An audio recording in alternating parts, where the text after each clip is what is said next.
So let's talk, so we've talked about, building enablement at Salesforce. We've talked about just, how to get budget and stuff. Let's talk a little bit about the shifts you've seen in enablement. So you talked about the 3 pillars, right? Onboarding, continuous, and just in time. Like, how has your view of enablement really changed or evolved, especially as the world's getting more digital? And, what advice do you have for people that are, building their 2021 enablement strategies, looking at, how are they going to promote and enable their teams remote? What should they be thinking about? Yeah, no, that's a good question because, when I first joined Enablement 5 years ago, it was a very heavy in-person intensive experience where it was all about we need to get in front of people and we need to be in person, and how highly caloric that is in terms of the effort and the work that goes into it. So scale has always been a number one value of mine, and thinking about how do we scale the business through technology and through that. And, I thought, that, there were a lot of differing opinions. Like everyone's like, no, true learning really happens in person and blah, blah, blah. And I'm like, we can debate that, but like, boom, the pandemic has really then, accelerated this move to the digital virtual world. And now everyone has to do it. Right. And so, and in my mind, I was like, not yes to the pandemic, but like, yes to the validation of the feeling that was trying to drive the scale. Right.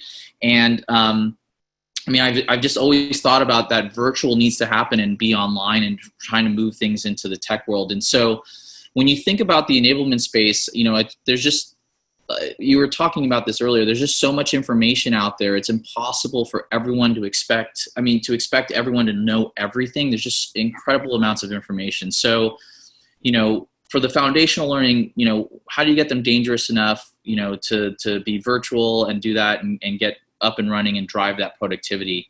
Then it's like, for the continuous learning, how do you keep them on top of what's relevant in the market and with our customers and the plays that are being driven there? And so, we have our, systems that we drive, stand and deliver, where we call it stand and deliver internally, where we make the reps do a mock scenario, mock customer call around a particular scenario. And then there's all this other information, which I call just in time. And I feel like we have not cracked the code on that.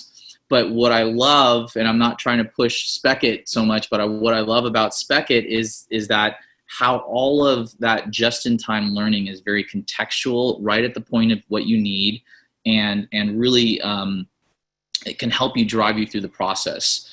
When you think about all of a sudden, we called it swivel chair enablement way back in the day, because, right, and now no one can really swivel in their chairs.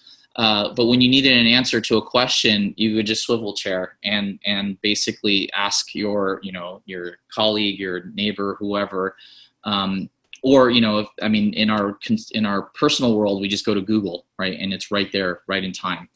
But I think, as we think about this, like, how do we bring more of that contextual information right at the point of need? And that is one of the biggest things that I think, is cracking the code on that just-in-time enablement to really help our reps be more productive. And I feel like Spekit, you guys have a really, that's why I'm here. I think you guys have a really great way of thinking about how that just-in-time learning happens.